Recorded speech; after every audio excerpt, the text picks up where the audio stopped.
So where's Oscar? What happened to John? John Lemon? Travel is hot. Oh, We were flying us Vegas. I haven't seen his face around in a while. You could take over the first questions. Thank you, Izzy. Oh yes, nice. First of all, I think congratulations are in order. Thank you. I took a moment to go back and watch the press conference you did after the fight that night, and you said, I'm so grateful for this fight because I know people wilt and people break, and this fight got to help me prove that I won't. When you look back at that fight, how grateful are you that you got to experience that and prove that? Very grateful. Even immediately after the fight, I was sore, but I knew that was a special fight. That was a special moment in combat sports history. And yeah, I haven't said on the camera when they had the cameras on me in the stadium, I just say, hey, Kelvin, that was us. Because it takes two to tango, and that man can salsa. We often speak about moments that you've had in your career. The 5th round, I'm prepared to die. I mean, it's an iconic moment now etched in the Hall of Fame. Do you look at that one as perhaps your most iconic moment? There's so many. But that was the realest moment I think I've ever had in the cage. The realest, because I meant every single word of it. And I returned the favor by trying to kill him. And he's a hard man to kill.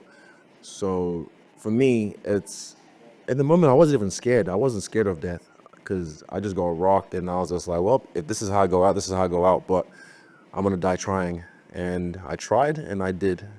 I saw it posted to Freestyle Bender that you actually FaceTimed Kelvin. Just before, yeah. Are you able to talk to us about what you were I saying? was just sharing pleasantries and saying thank you. Again, I can't. It's not just me. It was me and him in that fight, and what an opponent. Wow, leading up to it, he was cool, respectful. There was a little bit of jibber jabber back and forth, but it was just gameness. And when it came down to it, he was fucking game. He came for me. He tried to take my head off. I think it was the first time I've been rocked in a UFC fight. Was that first round. And again, I remember what my head was trying to do, like I guess, self-preservation. So I just said, shut the fuck up, I'm busy. And I went back to the center, right, because I bounced off the fence. My ass never hit the ground.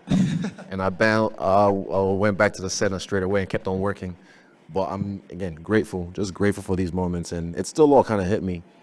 And maybe when I have a shower or when I'm on the plane ride, then I'll really let it sink in. Like, oh shit, really did that. I want to keep the focus on tonight, right? Keep it positive. But last couple of weeks, I mean, they always say in this game, highest highs, lowest lows. I feel like maybe with what's just happened back to back with loss and now this Hall of Fame moment, do you feel like, wow, I get to experience that in intensity?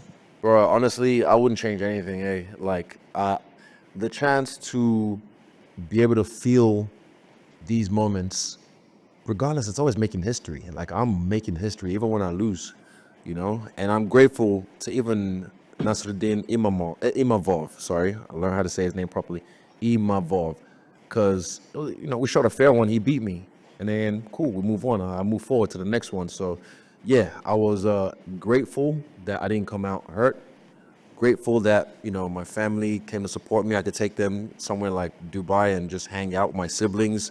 Because I think people, again, they expect you to react the way they'd react, but they don't understand you haven't done what I've done, so we're not the same. And yeah, I was grateful for that moment, grateful for the week, and I'm grateful for tonight as well. Congratulations, mate. Thank you, Oscar. Just a couple quick ones. They showed you sitting octagon side when they were playing the highlight package. So I'm curious, years past that fight, what kind of emotions do you feel when you're watching highlights of? Physically, that must have been a very tough night for you. But what do you think about when they show highlights of that fight? I sweat. Yeah, I'm pretty drenched right now because as much as you might I am an attention whore at some points, but sometimes I kind of like to make it be about other people. So I wasn't expecting that. And I'm glad I composed myself, didn't really cry or anything, even though I felt the emotions. But yeah, I just look at those moments and I'm like, fuck, that fight was a movie. It was on some real life ninja shit. Me and this tough Mexican going at it, he being hard to kill, fuck, and he's got a hard head, bro. Pereira has a hard head, but Kelvin, goddamn, noggin on that man.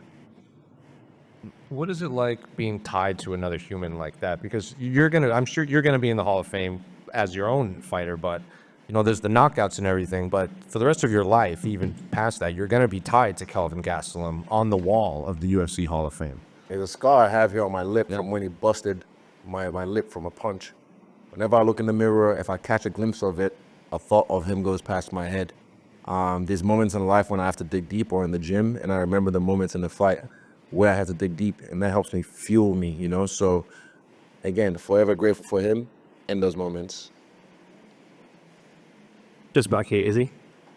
Back to your right. I'm all the way back here. First of all, brother, I just want to thank you and your family and your brother. I do the podcast with Rob. You shared the clip with us. Honestly, really grateful for that. No worries. Hey, man, everybody got to eat. Yeah.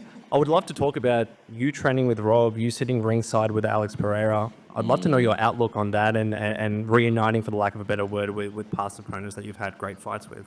Yeah, again, I was even telling Alex before, because shout out to Plino as well for being the bridge, because me and Alex kind of just sound like cavemen talking to each other, Shaman, no Shaman. But Plino helps be the bridge. And like I said earlier, look, this is fighting. You got to be a man about this. And if you don't fight, you're not a man, you don't understand. But we shot a fair one. That's it, cool. I even told Alex, I was like, bro, you beat me in Brazil. That was a fair one, cool. I left you alone. You chased me. So that's your problem. That was his fault. So again, when people ask me about, like I got asked earlier this week about MMA rematch, I'm like, why? There's no need, unless down the line, something for the belt, maybe he becomes champion and I get my way there. But I don't think I got to get it back. That's not how fighting works. That's not how I see it, unless it's on some real beef personal shit. But nah, shot a fair one, you beat me, well, I beat you, good game, we'll move on, we'll move forward. So I hope I answered your question. But yeah, with all these guys, it's just, look, what's hating Alex or hating Rob or anyone else gonna do for me now doesn't serve me at all. It's just poisoning myself. I'm holding on to hate in my heart for someone that's moved on, So yeah, why would I do that? I'm not that kind of person. I'm just a chill guy. In the lead up to UFC Saudi Arabia, you gave a really thoughtful answer when asked the question, what makes the difference between a champion and a legend in the sport? I'd love to ask you, given this Hall of Fame induction, what makes the difference between a great championship fight and a legendary fight, one that's perhaps poised to enter the Hall of Fame? A legendary fight and a great championship fight. Oh, okay, that's another good one. A legendary fight, I feel like, and this could be subjective, I think, for me, it has to have back and forth moments. Or a really, really tough guy that's hard to kill. You could look at what was one of those ones back in the day? Check Congo Pat Barry. That was a legendary fight. There was one with Todd Duffy years ago where he was whooping this guy, and then and then like randomly out of nowhere, it wasn't a really big magnitude or big name fight, but that was a legendary moment because that was a tough opponent. He finally got him. But I think a legendary fight has to have some kind of setback or back and forth, because that way you get to see both guys rise to the occasion, I think. But let me ponder on that and I'll answer it another time. Thank you so much, man. No worries. Israel, just over here to your right. There is some distinction between a fight entering the Hall of Fame and an individual entering the Hall of Fame. As it stands with this induction, do you consider yourself a Hall of Famer now? Nah, well, because they said Dana wanted to talk to me. I was like, but we just talked in the back room. And he's like, yeah, he wants to see you. I was like, cool. And then we sat down and I was like, oh, we just chilling? All right. I didn't really feel the setup till I saw something come on the screen. I was like, and they said Hall of Fame. I was like, nah, not me. I'm too young. I'm still in the game, And then when they said 2 middleweights, I was like, God damn it. They got me. They tricked me.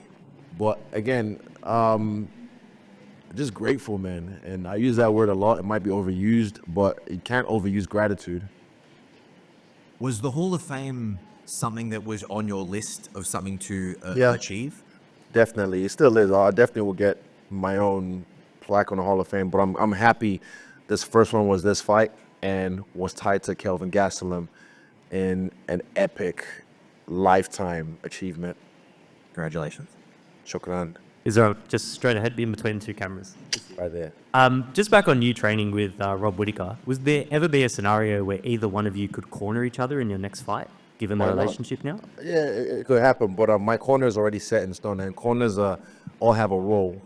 We all have a role to play in the corner. So if there was ever a chance where he needed me in his corner or I needed him in my corner, of course, like I said, together we're stronger. Like when we have to take on the whole world, we'll do that, you know. But that's Anzac United.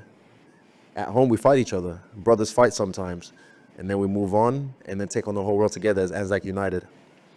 And finally, obviously you've had a couple of setbacks lately, but you have such a positive outlook on not only your career, but your life in general, and it's a very admirable trait about yourself. Does that come from within, or is that something that you've learned to, adapt about yourself as your career progressed? So is that something you were born with, or just something you learned to do over You're your not career? born with it.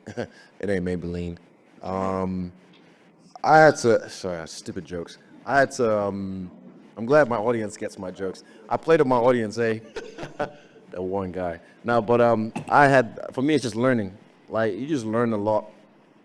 That's the thing with me. I make mistakes in my life, but then I look back and I'm like, that was dumb. Why'd you do that? Okay, how do I not do that again? And I go back and I reassess and I actually make changes in my life. And sometimes I'll make the same mistake over and over again until I learn my lesson.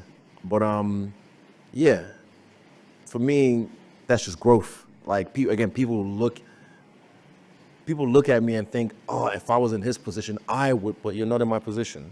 That's why you could never. And for me, I'm grateful. Like you can ask my brother, and I would, when I know my post-fight shower or the flight home or like my first flight, because that's when you're, again, by yourself with your own thoughts. You can know how you really feel. And I checked with myself, and I was like, yeah, I'm good. On the way to Dubai, I was like, sweet, we're good. Get to Dubai, hanging out with my family, chilling. And on the way here, I went back home first. On the flight home, I was like, sweet. I know when it sucks to lose. I know it. I was like, fuck, it sucks. And again, it sucks to lose, but I was proud of my work this camp, and I was proud of the way I worked, and I was proud of the way I fought. And he got me based on just a minor mistake I made, and he capitalized very well. And I said, hey, fair game. That's the first thing I said to him. I was like, good game. GG's, mon ami. GG. Thank you.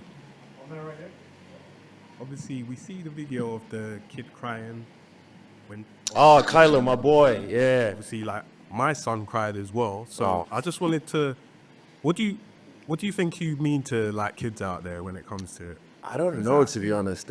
Like, so for me, when I made my UFC debut at the after party, I had that good cunt shirt on, and then one idiot comes up to me, and I could see he had his girlfriend or someone filming, trying to get one of those sneaky gotcha moments, and trying to tell me like, oh, do you think that shirt, is a right attitude to that? I was like, bro, shut up. Those kids you're talking about, what do they watch me do? They watch me beat the pulp out of this guy till it was bloody and a ref dragged me off him. Do you think that's going to do more of a damage to their psyche or my shirt? People try to be virtuous for some dumb reason, and I don't like that. But those who really know me, the kids that follow me, and for whatever reason my story inspires them or they draw something from me as a person, who am I to tell them no? When I used to see tattoos of me, I'd freak out at first. I'd like, because I felt, I don't know, maybe it was imposter syndrome or I felt unworthy. Like, bro, I'm just a human being. I make mistakes. But now when I see them, I'm appreciative because I'm like, man, I have affected that person so much. I just saw one out there before and I got his number. So me and him are going to link up later on and I'll just bless him with something because I feel like that just speaks volumes of what you mean to someone for them to ink your face on them. So whatever about my story that's inspired him or them, I'm grateful for that. So yeah, I always want to make sure those who follow me, those who support me, never hang their head in shame. And knock on wood, they never will. One more in the fun right here. I interviewed in 2018 when I think right after your Derek Brunson win, and you used a phrase.